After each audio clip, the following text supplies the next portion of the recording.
दोस्तों जुलाई और अगस्त के महीने में अगर आप सब्जियों की खेती करते हैं, यानी कि बारिश के सीज़न में आप सब्जियों की कोई सी भी सब्जियों की खेती करते हैं, किसी भी प्रकार की अगर सब्जियों की खेती करते हैं, तो उनमें से सबसे अधिक पैदावार देने वाली जो फसल है वो है मूली। जी हाँ दोस्तों, मूली एक ऐसी फसल है जिसको कम समय में तैयार करके और कम खर्चे में, कम लागत में आप इससे अच्छी पैदावार और अच्छी इनकम इससे ले सकते हैं बहुत ही थोड़े समय में।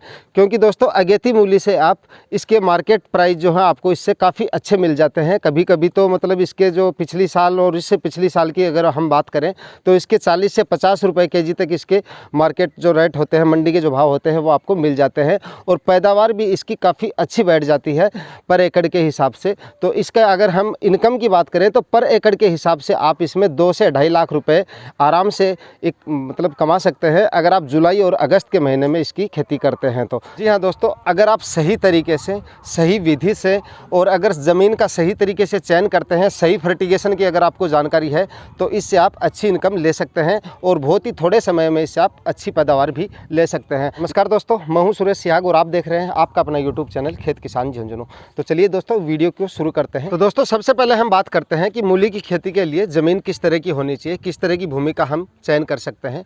तो दोस्तों इसके लिए मैं आपको बता दूँ कि मूली की खेती के लिए बलुई दोमट मिट्टी सबसे ज़्यादा उपयुक्त होती है और इसके अलावा भी आप हर तरह की मिट्टी में आप इसकी खेती कर सकते हैं, कोई दिक्कत नहीं है, आराम से आप इसकी खेती कर सकते हैं। लेकिन आपको एक चीज़ का विशेष तौर से ध्यान रखना है दोस्तों, जिस खेत में जल भराव की समस्या होती है उस खेत में मूली की खेती बिल्कुल भी आपको नहीं करनी है। क्योंकि मूली की खेती के फेल होने के सबसे बड़ा जो कारण होता है वो यही होता है, बारिश के दिनों में जब आप मूली की खेती करते हैं और उस प्लॉट में अगर जल भराव की समस्या आ जाती है, बारिश का जो पानी है वो इकट्ठा हो जाता है, तो आपकी मूली की जो खेती है, जो मूली की फसल है वो पूरी ख़राब हो जाती है। तो इस चीज़ का आपको विशेष तौर से ध्यान रखना है कि जिस खेत में आप मूली की खेती करें उसमें जल भराव की समस्या बिल्कुल नहीं होनी चाहिए। भराव की समस्या अगर आपकी मूली की खेत में नहीं होता है तो आपको काफ़ी रोगों से छुटकारा मिल सकता है। आगे बात करते हैं दोस्तों इसके फर्टिलाइज़र की, कौन कौन से रासायनिक फर्टिलाइज़र इसमें आपको डालने हैं। सबसे पहले बात करते हैं गोबर की खाद के बारे में। तो दोस्तों मूली की खेती में विशेष तौर से आपको इस चीज़ का ध्यान रखना है कि अगर आपके पास सड़ी हुई, अच्छी तरह से सड़ी हुई गोबर की खाद है, मतलब अच्छी तरह से कंपोस्ट हो गई आपकी खाद, तब आप उसको डाल सकते हैं। अन्यथा आप सही तरीके से अगर आपकी खाद तैयार नहीं है तो आप अपने प्लॉट में उसको ना डालें, क्योंकि उससे आपकी जो मूली है उसकी शाइनिंग ख़राब हो सकती है, काली हो सकती है और फिर उसको बिकने में आगे चलकर आपको दिक्कत आ सकती है। तो इस चीज़ का आपको विशेष तौर से ध्यान रखना है।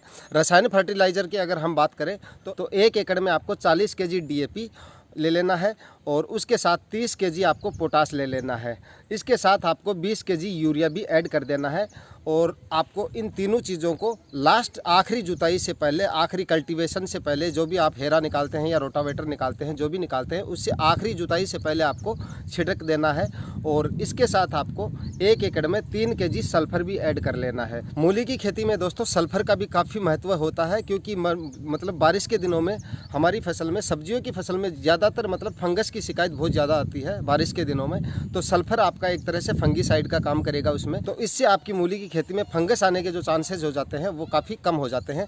इसलिए आपको 3 केजी पर एकड़ के हिसाब से सल्फर भी इसमें ऐड कर लेना है। बात करते हैं दोस्तों इसके बीज के बारे में। तो बीज आप मूली के लिए सिजेंटा का काम में ले सकते हैं, काफ़ी अनुभव है इसका हमारे साथ और पिछले काफ़ी सालों से इसका हमने रिजल्ट भी देखा है। तो सिजेंटा का आप इसमें बीज काम में ले सकते हैं और 1 एकड़ में आप 3 केजी और 750 ग्राम यूज इसका जो बीज है वो 1 एकड़ में काम में ले सकते हैं। अगर सर्दियों में इसकी आप खेती करते हैं मूली की खेती, तो 1 एकड़ में 3 केजी बीज काफ़ी होता है। लेकिन गर्मियों में, थोड़ा बारिश के दिनों में थोड़ा बीज हमारा जो है वो जर्मिनेशन के समय निकल जाता है, तो इसके लिए आप 3 केजी और 750 ग्राम इसका बीज आप काम में ले लीजिएगा। करते हैं दोस्तों सबसे खास टॉपिक पर, यानी बीज डालने की विधि के बारे में। सबसे खास टॉपिक यही है और इसी में आपको सबसे ज़्यादा ध्यान देना है। यानी कि आप जो बीज डाल रहे हैं उससे पहले आपको एक प्रक्रिया में आपको और बता देता हूँ। सबसे पहले आप रसायन जो फर्टिगेशन आप डाल रहे हैं, यूरिया, DAP, पोटास, जो भी मैंने आपको बताया है वो आप डाल रहे हैं, वो डालने से पहले आपको एक गहरी जुताई कर देनी है अच्छी तरह से, डिस्क प्लाऊ या MB प्लाऊ से, मिट्टी पलटने वाले हल से, मतलब गहरी जुताई कर देनी है। गहरी जुताई करने के बाद आपको ये जो रसायन है वो डाल देने हैं। ये डालने के बाद आपको एक हल्की जुताई कर देनी है रोटावेटर या हेरो से।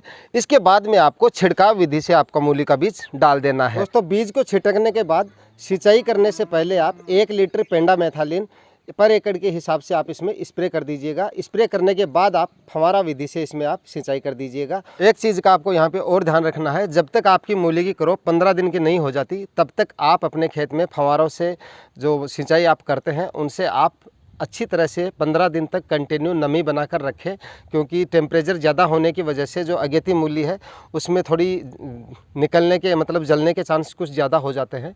तो इसलिए आप टाइम टाइम पर उसकी डेली मतलब सुबह या शाम के समय डेली उसमें हल्की हल्की सिंचाई करते रहें। 15 दिन तक आप कंटिन्यू करते रहेंगे तो आपकी मूली की फसल पूरी तरह से 100% सुरक्षित रहेगी, सेफ रहेगी और अच्छी पैदावार इसमें आपको मिल जाएगी। वीडियो अगर अच्छा लगा है तो लाइक शेयर कमेंट सब्सक्राइब जरूर कीजिए। धन्यवाद।